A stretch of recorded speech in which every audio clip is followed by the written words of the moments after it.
E aí, pessoal, estamos de volta, hein? Continuando a análise dos princípios constitucionais tributários. Já conversamos sobre o princípio da igualdade aplicado no âmbito federativo, ou seja, nas relações entre as pessoas políticas. E agora nós vamos, então, partir para uma análise também do princípio da igualdade, mas sob um outro prisma, né? Para verificarmos se duas pessoas estão ou não em situação igual, merecendo igual tratamento, ou se merecem ser tratadas desigualmente por serem desiguais. Que grande critério de comparação é este para verificarmos se duas situações são iguais ou desiguais? Vamos lá? O chamado princípio da capacidade contributiva. Peguem, por favor, o artigo 145, parágrafo 1º da Constituição. Vamos lá ao 145, parágrafo 1º, chamado princípio da capacidade contributiva. O nome já te ajuda na ideia, não é? A Constituição vai capacidade de contribuir, capacidade de suportar a tributação. Então, no artigo 145, parágrafo 1º, a Constituição diz assim, grifa para mim esse início, hein? Daqui a pouco nós vamos conversar sobre isso.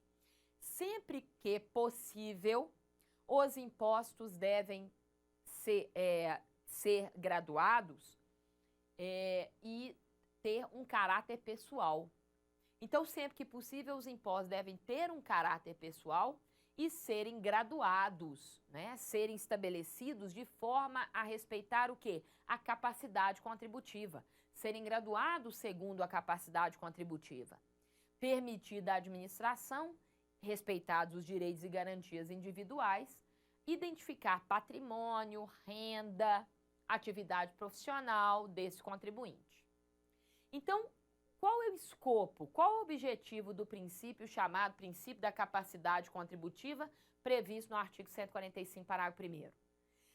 O escopo é que pessoas que demonstrem possuir igual possibilidade de suportar os encargos tributários, que elas sejam tratadas de maneira igual. Vamos parar por aqui. Olha a ideia. Se A e B demonstram possuir a mesma capacidade de contribuir, ou seja, a mesma possibilidade de suportar a tributação sem redução das suas condições básicas, mínimas de subsistência, então elas devem ser tratadas de forma igual. Então, o princípio da capacidade contributiva, ele tem um parâmetro. Tem que respeitar o quê? Um mínimo existencial. Então, ele está diretamente relacionado, olha que interessante isso, bonito demais, intrinsecamente ligado à dignidade da pessoa humana. Por isso é que a Constituição diz que sempre que possível, os impostos, olha aí, referência expressa aos impostos. Grifa para mim. Porque nos impostos, gente, me acompanha, não há fato gerador vinculado, atrelado à atividade estatal. Não foi assim que a gente estudou imposto? Fato gerador não vinculado? Então, o legislador ele deve buscar manifestações de riqueza. É o fato de alguém ter renda proveniente do seu trabalho, ou ter a propriedade de um veículo automotor, ou prestar serviços, importar e exportar bens. Então, se o fato não é vinculado à atuação estatal, não está atrelado à atividade do poder público, então o legislador deve buscar manifestações de riqueza, pois o Estado não vai te dar nada em troca quando te exige um imposto.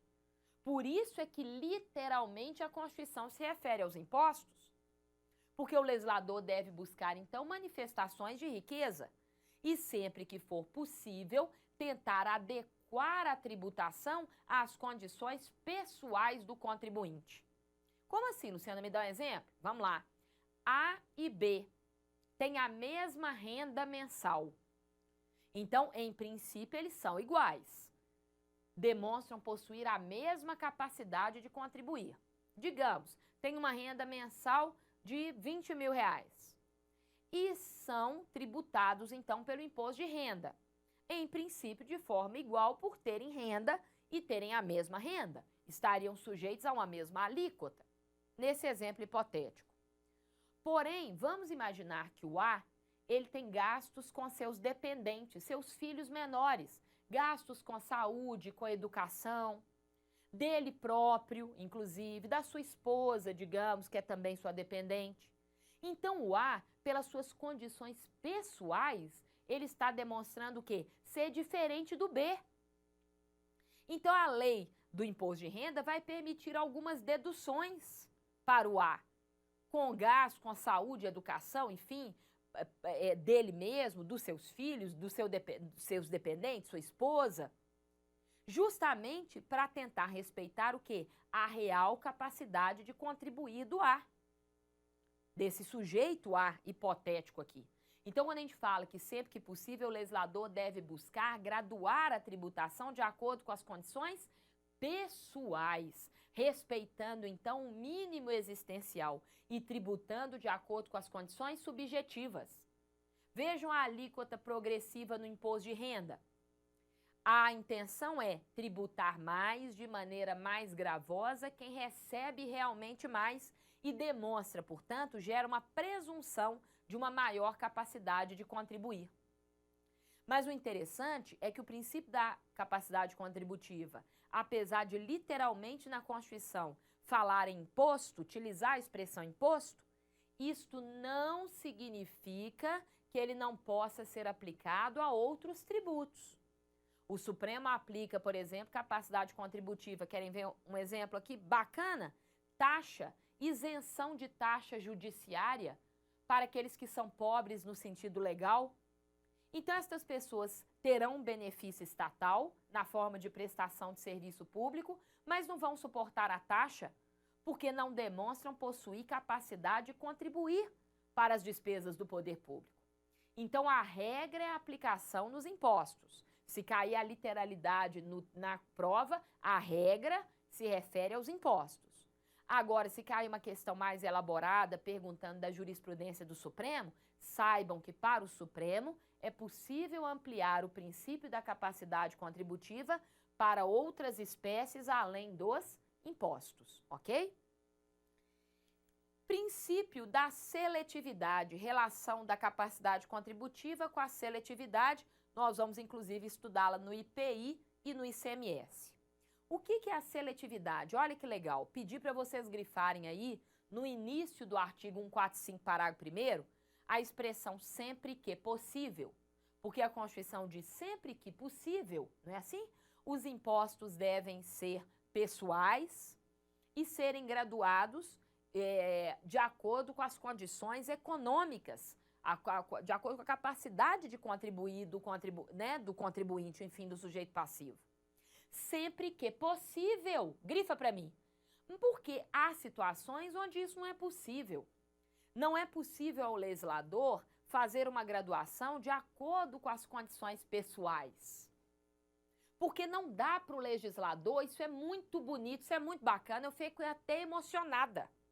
Não dá para o legislador fazer uma graduação de acordo com as condições pessoais naqueles impostos, vocês vão me ajudar agora, hein, que são embutidos no preço e assim são repassados ao consumidor final.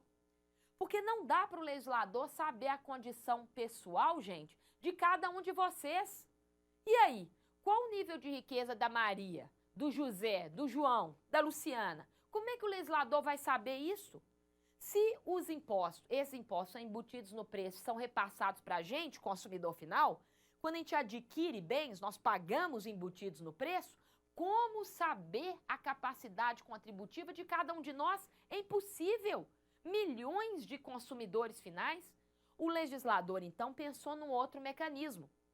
Ao invés de nós graduarmos a tributação de acordo com as condições pessoais, atenção, no ICMS, artigo 155, parágrafo 2º, inciso 3º, e no IPI, 153, parágrafo 3º, inciso 1º, o legislador pensou, então, num outro princípio. Já que não dá para graduar de acordo com a condição pessoal, vamos fazer o seguinte, vamos graduar de acordo com a essencialidade do bem.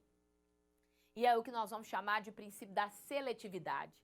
Na seletividade, nós vamos ter uma tributação mais elevada, ou seja, o preço do bem vai subir para aqueles bens que são considerados o quê? Supérfluos, artigos de luxo ou bens nocivos à saúde, como cigarros e bebidas.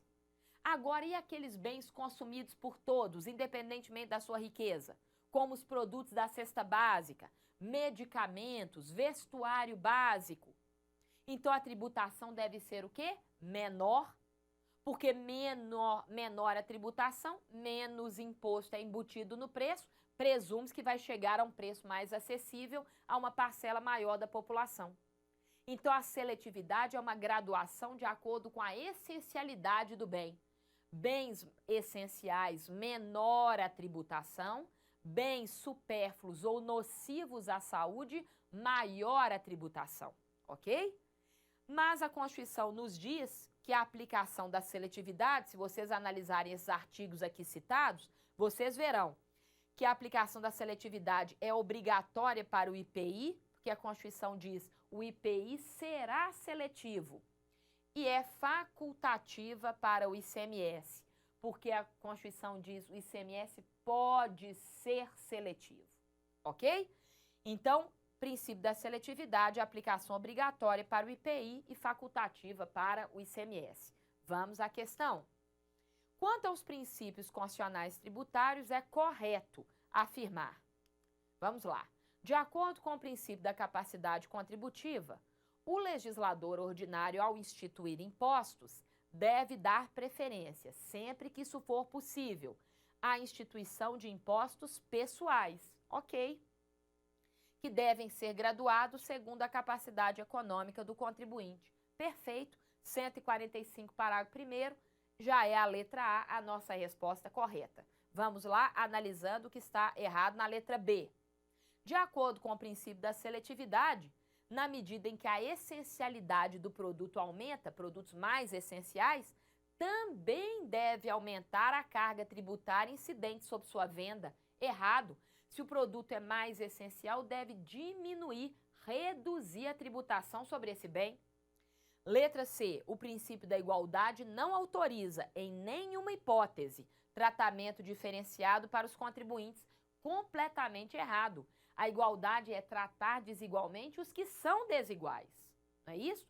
Então, há situações onde é permitido, sim, esse tratamento diferenciado. Dê o exemplo aí, de acordo com as condições pessoais, benefícios em relação ao imposto de renda, por exemplo, deduções, gastos médicos com educação, a depender dos encargos pessoais, então é um tratamento diferenciado. E, por fim, as alíquotas do ITR podem ser alteradas por ato do Executivo, não devendo aguardar o próximo exercício financeiro em razão do caráter extrafiscal.